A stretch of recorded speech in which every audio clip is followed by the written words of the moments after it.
Ok, Afrela con Hanukkah. Estamos estudiando el Likutei Sijes, el Helek Tezvov, una sijá de Hanukkah. Aquí el Rebbe comienza con la Gemara, una famosa Gemara con la historia de Hanukkah. Todos sabemos que la Gemara en Masejet Shabbat pregunta, ¿Mai Hanukkah? Y Rashi inmediatamente nos dice sobre qué Nes fijaron Hanukkah. ¿Por qué fijaron la celebración de Hanukkah? Y la Gemara responde, en los tiempos cuando se fortaleció el reinado de los griegos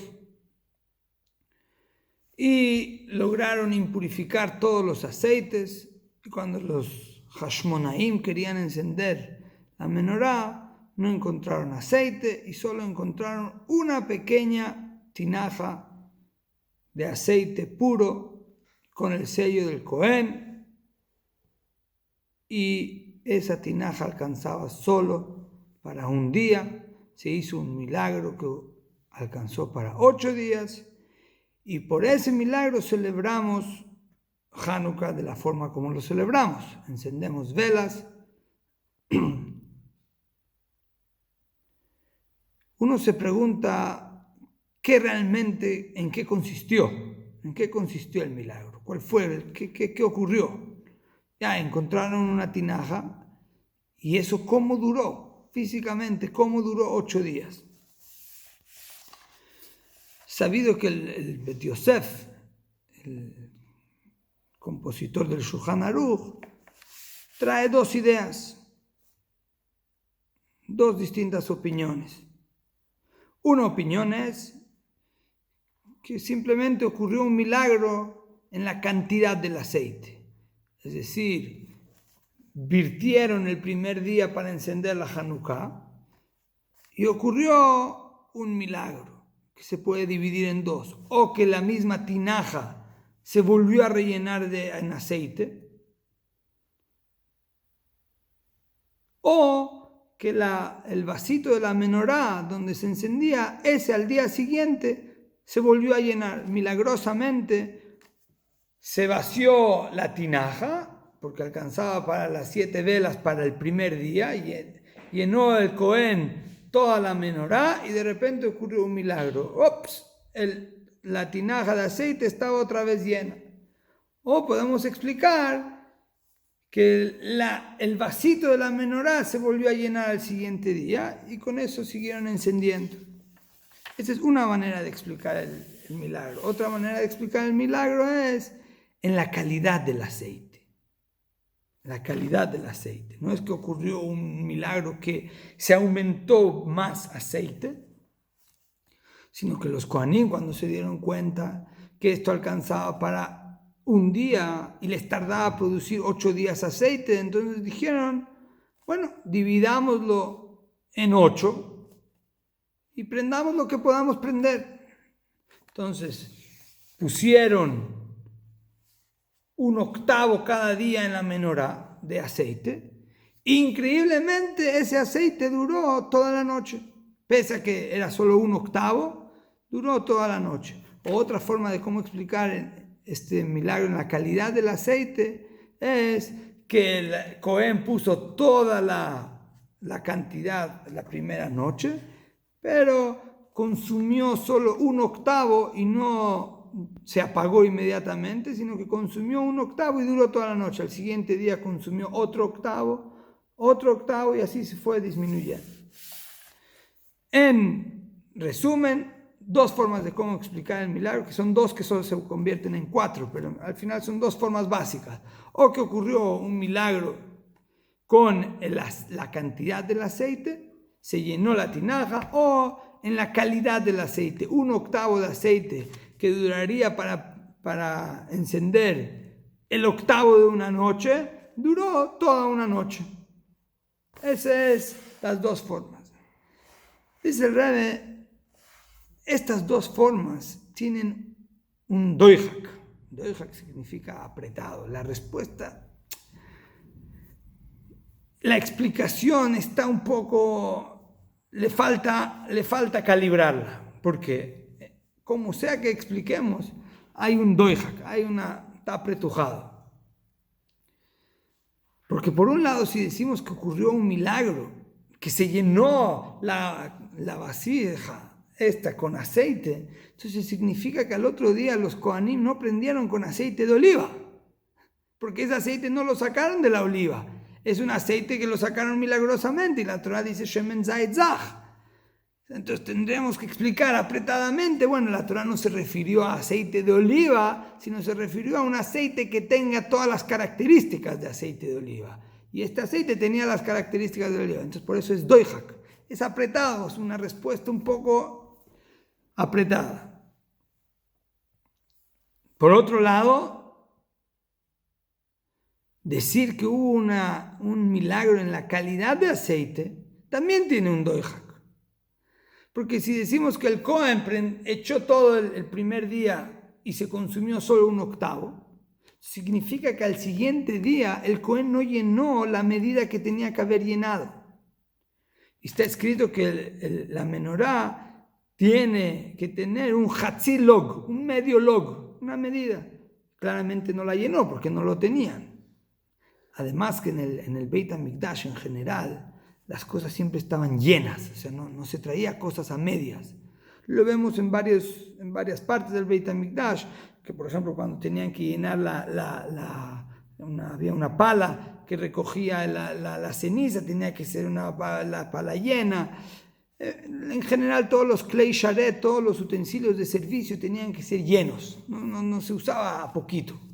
Entonces tendríamos que, la respuesta va a quedar un poco doijak, porque durante 8 días o 7 días el aceite no estaba lleno.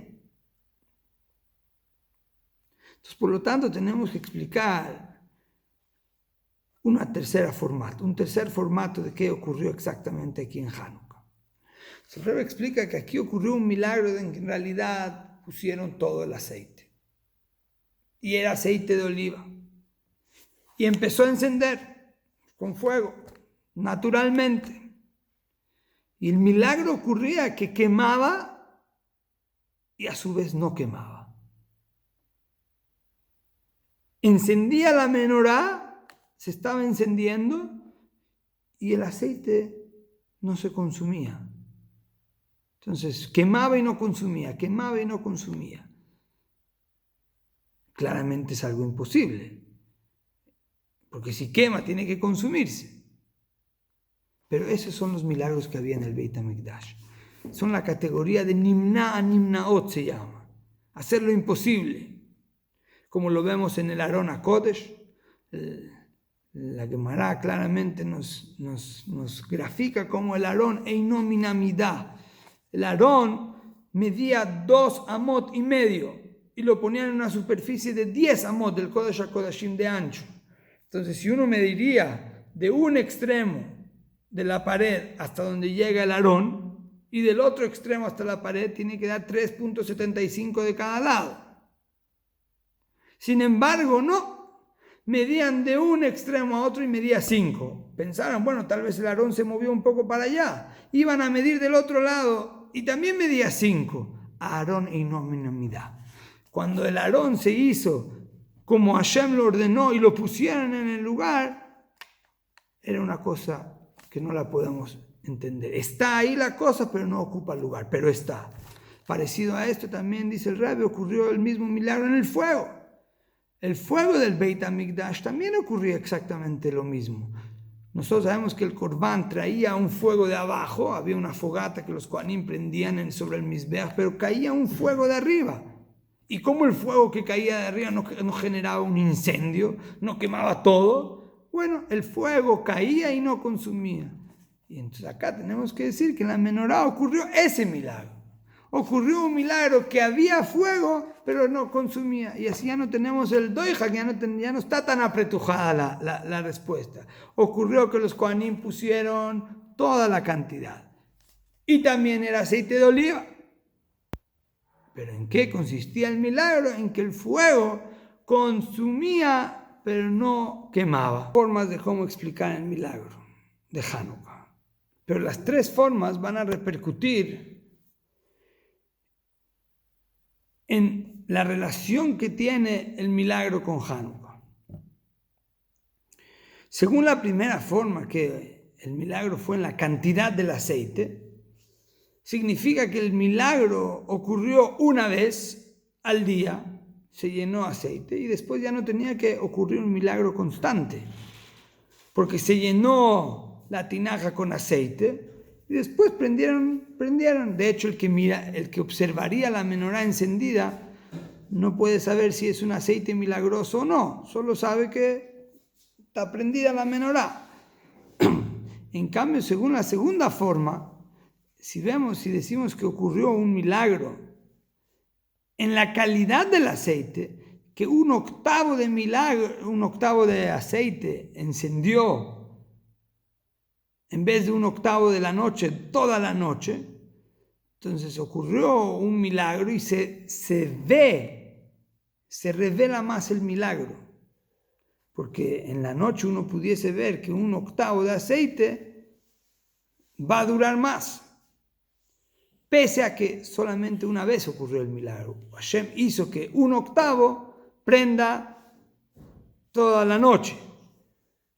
Pero en cambio, según la tercera forma, que aquí ocurrió un milagro de lo imposible, que el fuego enciende pero no consume, entonces aquí el milagro era constante.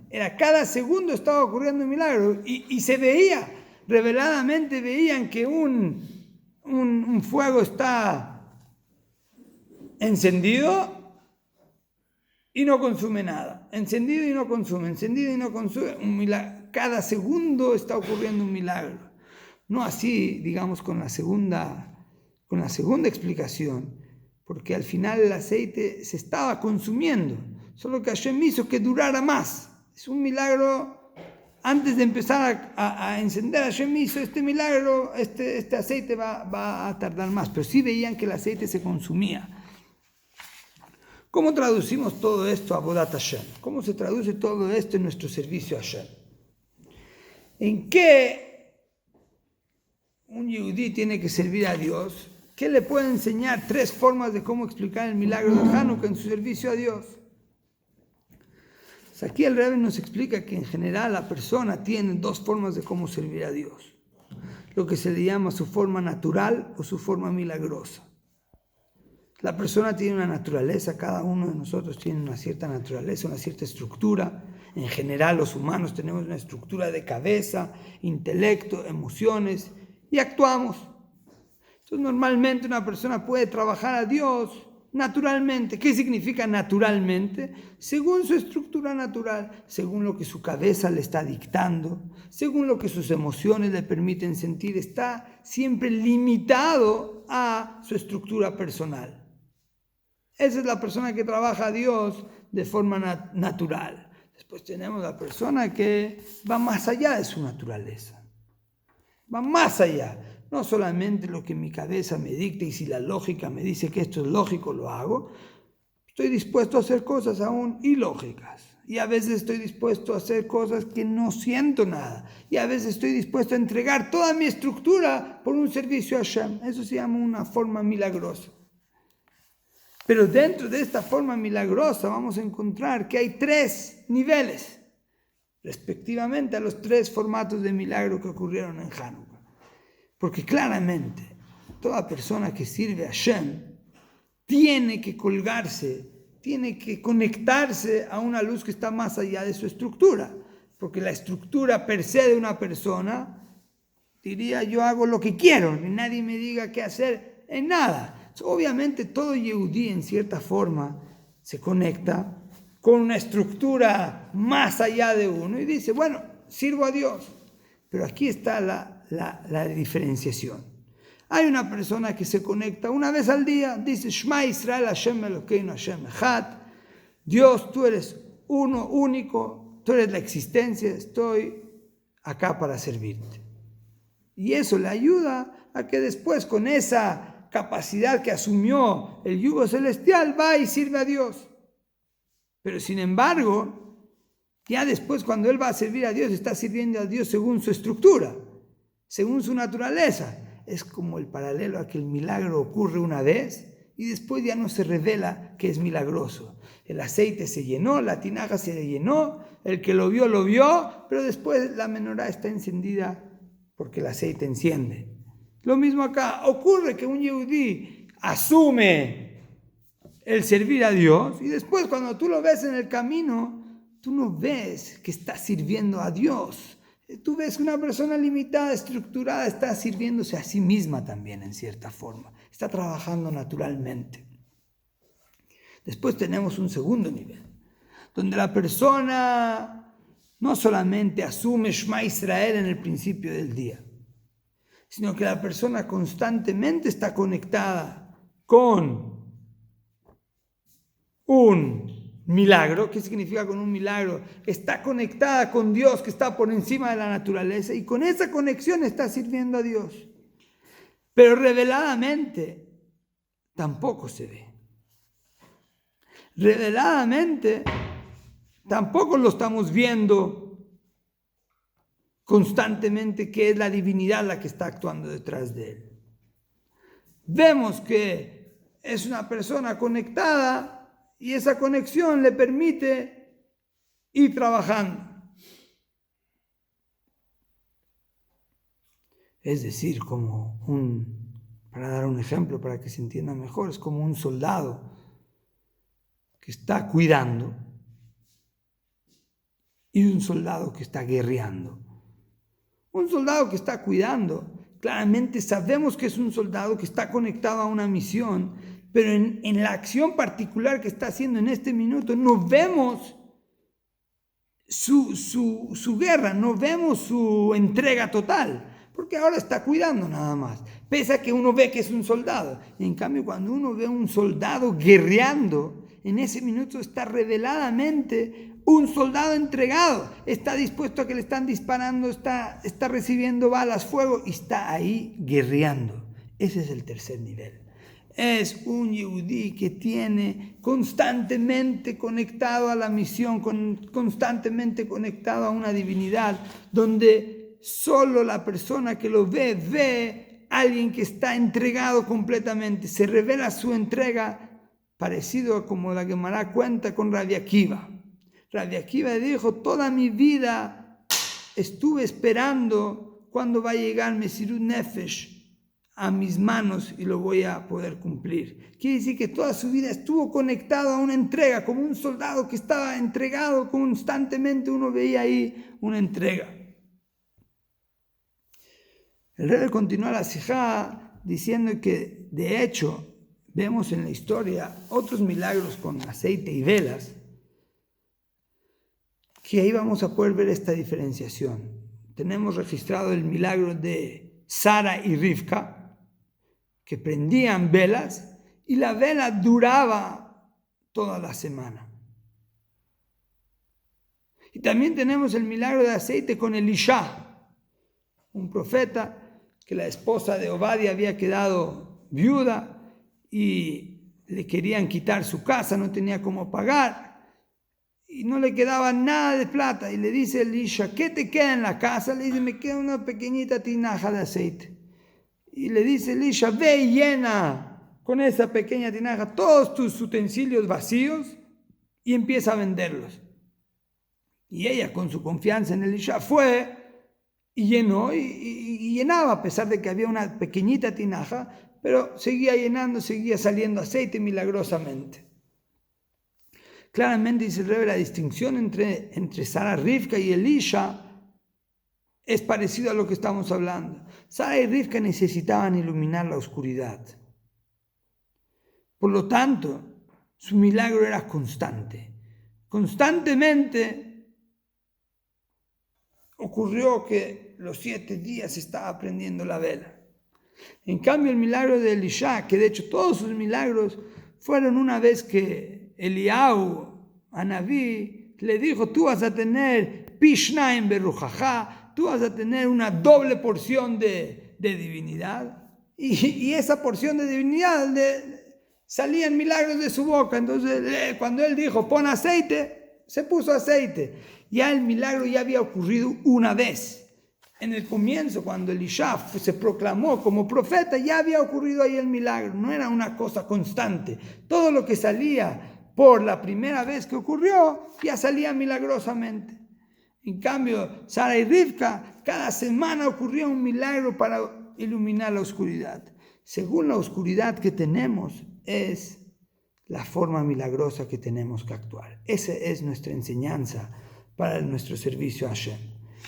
En los tiempos del Beit HaMikdash, por ejemplo, que hay luz, también hay que recordarse para quién uno está trabajando. Hay que recordar que uno trabaja para Hashem.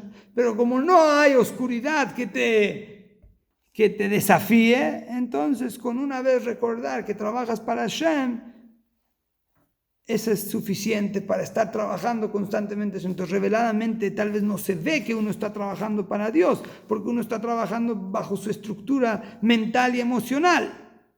Pero después, cuando la oscuridad empieza a surgir, ahí hay que empezar a revelar fuerzas más fuertes, de más constancia, hasta el nivel de que si la oscuridad es una oscuridad muy dura como la de Hanukkah, que cada segundo era una amenaza para el judaísmo, como sabemos que lo que ellos querían era justamente borrar una parte del judaísmo, de cualquier forma que lo querían hacer, ellos querían arrancar esa parte que el judaísmo se conecta por encima de la naturaleza. Eso era lo que ellos querían. No importara en qué, si fuera en el matrimonio judío, hicieron un decreto al matrimonio judío, si fuera para el Brit Milá, fue para el Brit Milá, no importara en qué, ellos iban a encontrar. Entonces la oscuridad, el desafío es mayor y hay que activar una fuerza mayor.